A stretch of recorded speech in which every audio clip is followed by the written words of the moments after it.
Start with the first thing.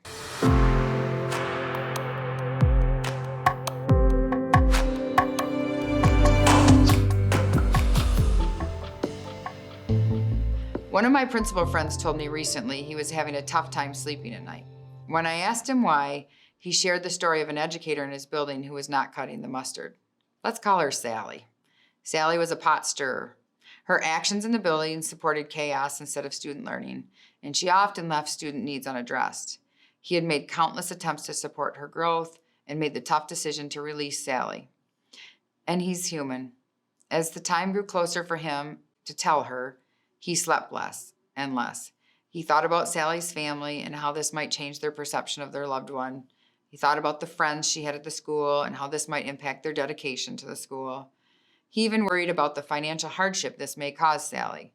As he carried the burdens associated with the decision, he slept less and less.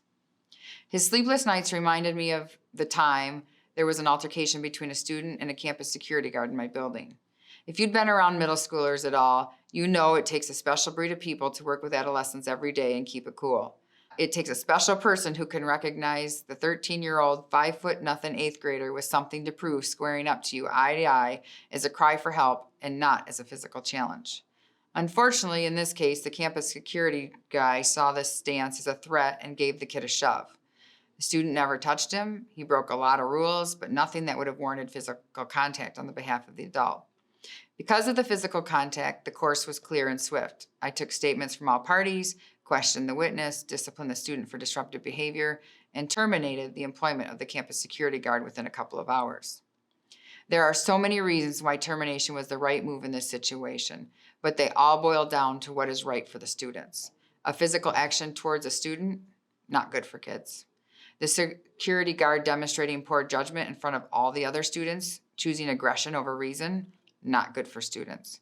I could no longer trust the judgment of an adult around my kids. Not good for students. When you think of Sally at my friend's school, one might say it's different because she's not physically hurting anyone. But I maintain that there are many ways to hurt kids that have nothing to do with being physical. Sally is a pot stirrer. If adults are chasing down stories about who said what to who, sorting out gossip, and trying to put out fires with other adults, they are not focused on teaching and learning. It's not good for students. Students' learning needs are going unaddressed while she refuses to provide accommodations claiming fairness. Not good for students.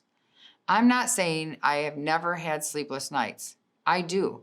They are never about taking action against an adult who refuses to do the right thing for kids.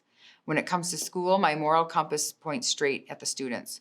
Every decision I make, even in my current role, I ask myself, is this what is best for the students I serve? And if the answer is yes, I move forward like an ice princess on a mission. I'm unapologetic about putting kids first. I'm relationship driven. I give people a million chances to learn and to do better and to improve and to grow. But when the time comes that an adult has proven to me that he or she has no intention of changing behaviors that are not good for kids, the magnet in my compass snaps into place like a screen door on an old farmhouse, and I make a confident and well-documented decision. Terminating an employee is a big deal and should not be taken lightly. It takes hours of work to support, guide, teach, support some more, document, evaluate, and eventually decide. But deciding to stand up for students, to keep your moral compass on kids, ensures that the decisions you make are not emotional, knee-jerk reactions. Start with the first thing. For me, the first thing is always the students. Am I deciding on teacher schedules? What impact does the decision have on students? When and where will the school dance be held? What impact does that have on students? Are we allowing water bottles in the classroom? What impact does that have on students? I do not care that Mrs. Smith has to drop her son at daycare on the way to work and she wants first hour prep. What I do care about is that my students are at their best in the morning and they are struggling the most with math. They get math first hour. I understand some kids like to go home and get their hair professionally done before the school dance, but doing so means some kids do not have a ride back for the dance and therefore cannot participate.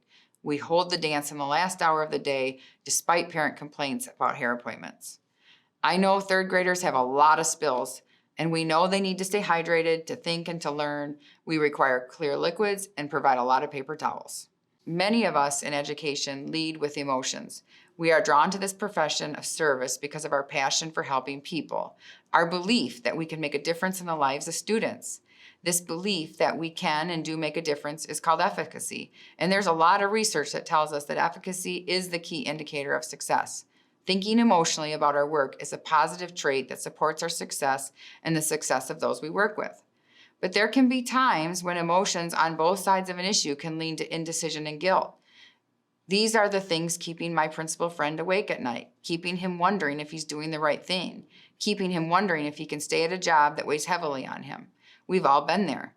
Some of you are there right now, wrestling with some decision that is the one that may have you asking yourself if you can stay. When you start to make decisions with your compass focused on students, a lot of the wishy-washiness falls away. Suddenly, you get back your power over emotional decision-making and you know the right course. The drama in your head about this decision is gone. It's like typing an address into the GPS. Follow the compass to your students. We are paid employees who are honored to have the opportunity to shape the lives of our kids. Yes, I'm sorry Sally is going to lose her job, her financial income, and maybe the respect of her family.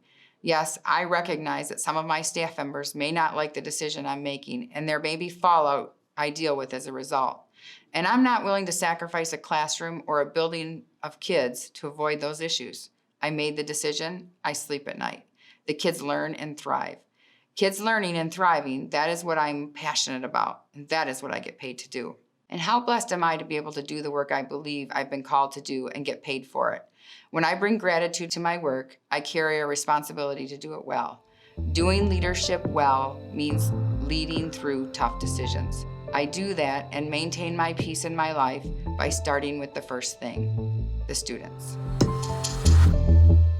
Join us for our next episode of The Principalship, the worst job I ever loved.